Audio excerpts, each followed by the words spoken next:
Interesante contexto del momento histórico que rodeó a ese 27 de febrero del 89, sobre todo muy vinculado a lo económico.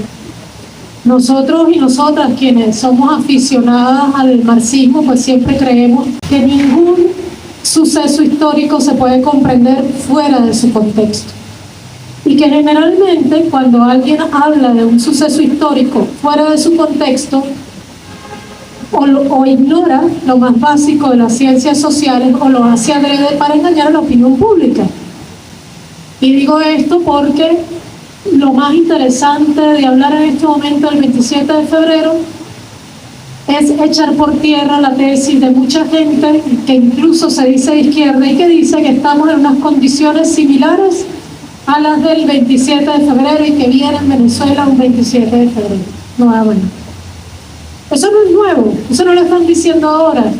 De hecho, ayer publicaron, creo que en la página de BTV, un video donde el comandante Chávez en el año 2007 ya desmentía la posibilidad de un nuevo 27 de febrero en Venezuela, dada la no pequeña circunstancia de que en aquel momento teníamos un gobierno absolutamente subordinado a los designios de Washington, encarnados por el Fondo Monetario Internacional, y ahora tenemos un gobierno no subordinado y además un contexto político-económico muy diferente al de ese momento. Estábamos en un momento de embriaguez del poder del imperio capitalista.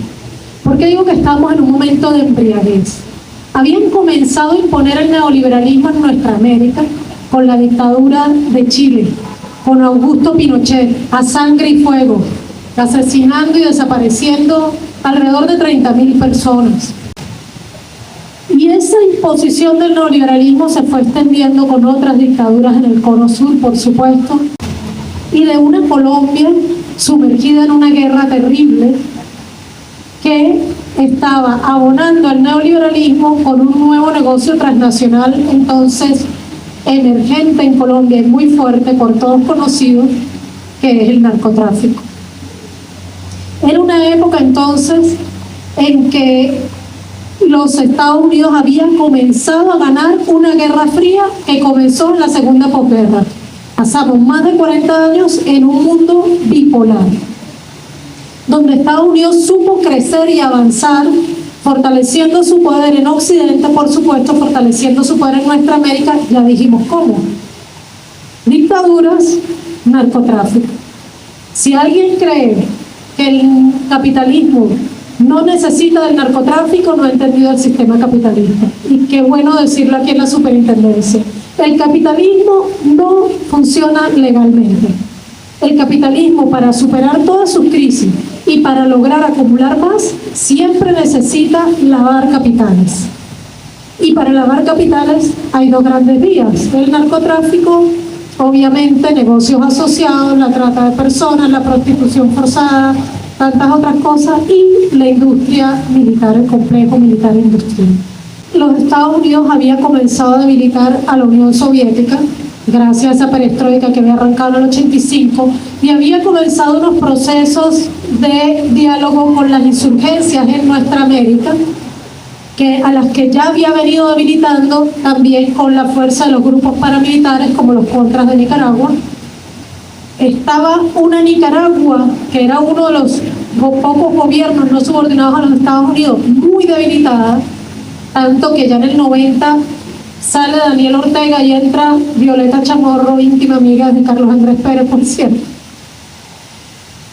Se firman un poquito después los acuerdos en El Salvador, 1 o 2 años después, un poquito después en Guatemala, y en Colombia también hay un proceso de desmovilización del M-19, el Quintín Lame y otras organizaciones insurgentes. Los Estados Unidos sentían que tenía el mundo en su poder, y la única resistencia de nuestra América heroica, como siempre, además de la resistencia de los pueblos, de todas las fuerzas de izquierda que había en nuestro continente, que sobrevivían, insurgentes o no, está siempre Cuba ahí, de pie, resistiendo. Pero los Estados Unidos calculaban, como calculó en Venezuela, que al caer la Unión Soviética, Cuba venía detrás como cualquier castillo de naipes, así como pensaron que con asesinar al comandante Chávez toda la revolución bolivariana caía como un castillo de naipes. Entonces, en ese momento, embriagados de poder, nos vendieron al gocho para el 88, que todavía me acuerdo de esa campaña, y venía el hombre brincando charcos y decía: ese hombre sí camina, va de frente y da la cara. Yo, porque Carlos Andrés venía de ser presidente de una época de mucha bonanza, pero además de ser un presidente con una política internacional interesante, muy a lo mexicana, donde era amigo de gente de izquierda y de derecha, de todo el mundo, y además había traído una gran migración entre esas mi familia. Yo nací en Colombia y crecí en Venezuela, parte de esa migración que llegamos aquí en el año 78. Tan embriagados de poder dijeron: ya dejémonos de medias tintas con Venezuela, Carlos Andrés es un tipo muy popular, ese va a poder. Así que la falacia que nos habían vendido de que en el mundo había guerra, a mi generación, nos habían dicho que en el mundo había guerra por el mundo bipolar, porque los comunistas siempre se atravesaban y generaban guerras, y entonces el imperio, el capital representado por los Estados Unidos, lo que hacía era defender nuestros intereses, pero que una vez que los comunistas desaparecieran del planeta, el mundo iba a estar en paz. Pues aquí en Venezuela comprobamos que eso no era así. Y lo comprobó Colombia, y lo comprobó El Salvador, y lo comprobó Nicaragua. No hay acuerdo de paz que haya firmado una insurgencia en la década de los 80 que se haya convertido realmente en mejoras para el pueblo y haya hecho que la masacre contra los pueblos cese. No, se vinieron con más violencia. Y salió Carlos Andrés anunciando sus medidas. Y resulta que, una vez más, los gringos y los oligarcas de este país cometieron el mismo error. Y es que subestiman al pueblo. Ellos siempre subestiman al pueblo. Siempre parten del hecho de que somos tontos, de que somos ignorantes, de que somos pasivos. Yo estaba en el 5º año de bachillerato en el Liceo Carlos Sublet, que queda como por allá. En San Bernardino, por el barrio Los Herazos.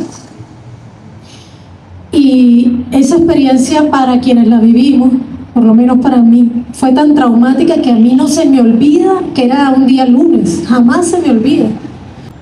Yo me fui caminando desde allá del Liceo Carlos Sublet, y ese trayecto que para mí era habitual y que era rápido, yo lo hice en más de 2 horas.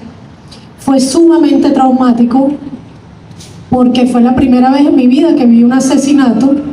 Yo no había visto morir a alguien delante de mí hasta ese momento. Eran los muchachos como yo, con mi franela de liceo beige, en las calles.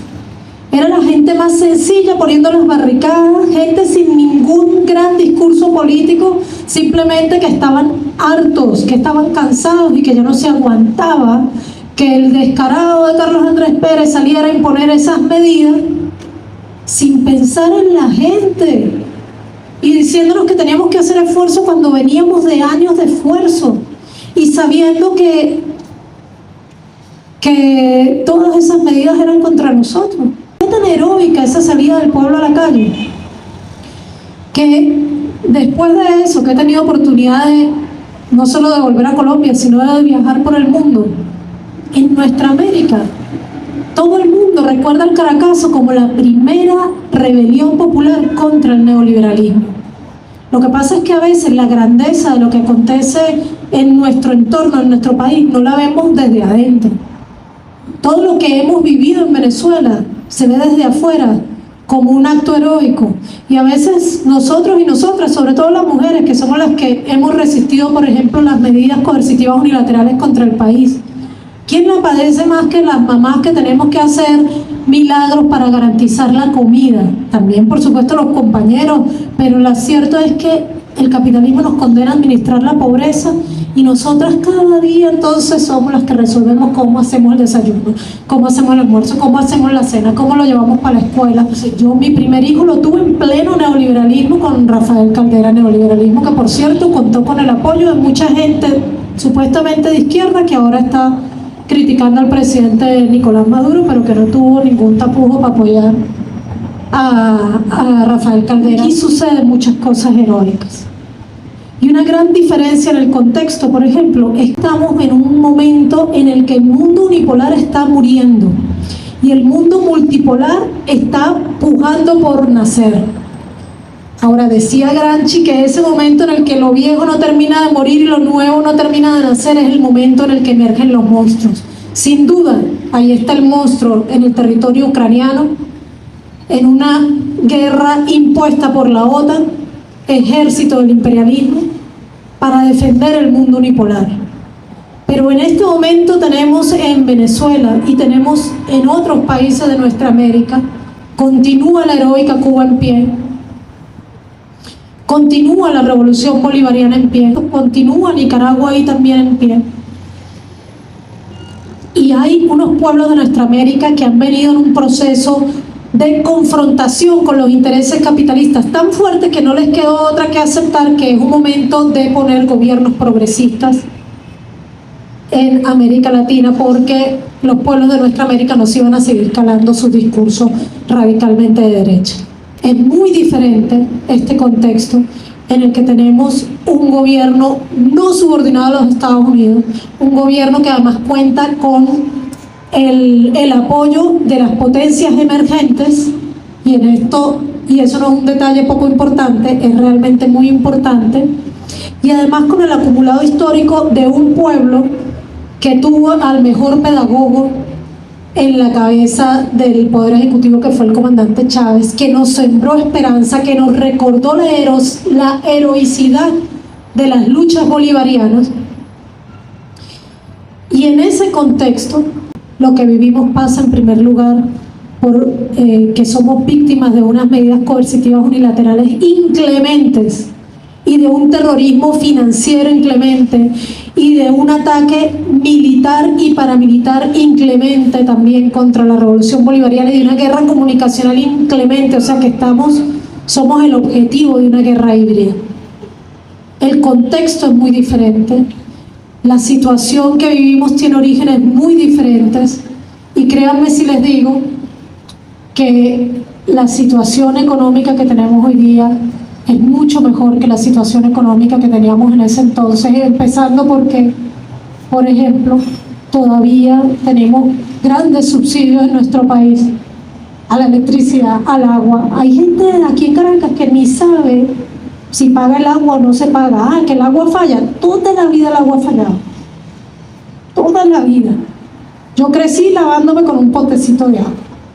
Toda la vida en Venezuela. Y mientras más haya ciudades concentradas, mientras la población venezolana se siga concentrando en el eje norte costero, toda la vida va a seguir fallando el agua, porque ecológicamente no da el planeta para que la gente se concentre.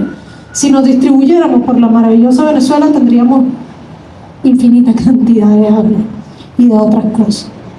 Pero la situación que estamos viviendo ahora es muy diferente a la del 27 de febrero del 89, y entre otras cosas, allá había un gobierno capaz de masacrarnos. Escenas que yo vi desde la ventana de mi apartamento, yo nunca en mi vida las vi antes y afortunadamente no las he visto después. La masacre que se cometió contra el pueblo venezolano no tiene nombre. No hay historia ni siquiera suficientemente informada de lo que ahí pasó. Yo creo que sí hubo 3.000 víctimas y quién sabe si más. Y cuando nos hablen del 27 de febrero, retémosles a quienes nos hablen del 27 de febrero a hacer un análisis comparativo del contexto histórico. Pero si alguien de izquierda, de esa dichosa corrientes de izquierda ahora que son buenísimas solo para criticar gobiernos revolucionarios o progresistas y nada dicen sobre los gobiernos de derecha. Si alguien de izquierda les pretende hacer un análisis de la situación del país sin hablar del contexto histórico, sin hablar de las medidas coercitivas unilaterales contra Venezuela, pues se está burlando de ustedes, de nosotros y de nosotras, y nos está queriendo manipular y engañar. Lo que sí les quiero decir es que evidentemente en este contexto en el que emergen los monstruos, como les dije, seguramente los Estados Unidos ya ha dado muestras y ya lo ha dicho explícitamente, está relanzando la doctrina Monroe sobre el continente. Lo dijo explícitamente Donald Trump en la Asamblea General de Naciones Unidas en septiembre del 2018. Relanzan la doctrina Monroe sobre el continente. Y eso a todos nos tiene que encender las alarmas, porque aquí van a seguir atentando contra nosotros y contra nosotras, pero a los países donde hay gobiernos subordinados no es que les va a ir mejor, es que les va a ir peor. Por ejemplo, en este momento el paramilitarismo colombiano está tratando de ingresar de nuevo a Venezuela, porque aquí, contra la revolución bolivariana, no nos han llovido los marines, no, fueron más inteligentes. Tenemos una guerra híbrida que ha incluido invasiones mercenarias e invasión paramilitar desde Colombia, auspiciada principalmente por Álvaro Uribe Vélez. Y en este momento están tratando de retomar el estado Táchira, de donde se le había expulsado después de la batalla de los Puentes. Eso continúa, pero sobre todo en nuestra América lo que viene es expansión del narcotráfico y expansión del paramilitarismo.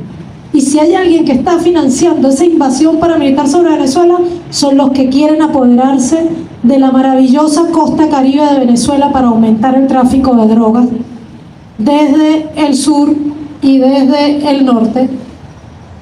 Detrás de todo eso está la DEA, comandando y administrando todo el negocio de las drogas en el mundo, por lo menos en el mundo occidental y en las naciones que ocupan. A estar alertas, a seguir resistiendo por todas las vías, a seguir resistiendo por todas las vías, porque el privilegio que tenemos en Venezuela es que aquí tenemos, por ejemplo, un gobierno enfrentando la invasión paramilitar, defendiendo la soberanía que se recuperó en Venezuela, mientras en otros países como en mi Colombia natal estamos luchando por recuperar la soberanía perdida desde que Santander decidió romper con Bolívar y sumarse a las subordinadas a los Estados Unidos. Y este privilegio que tenemos aquí es el privilegio que, entre otras cosas, por ejemplo, hace que hoy tengamos la oportunidad de conversar sobre este tema desde el lado de los pueblos victimizados, pero también de los pueblos que resisten y de los pueblos que, duela a quien le duela, seguimos resistiendo y vamos a seguir resistiendo. Así que muchísimas gracias.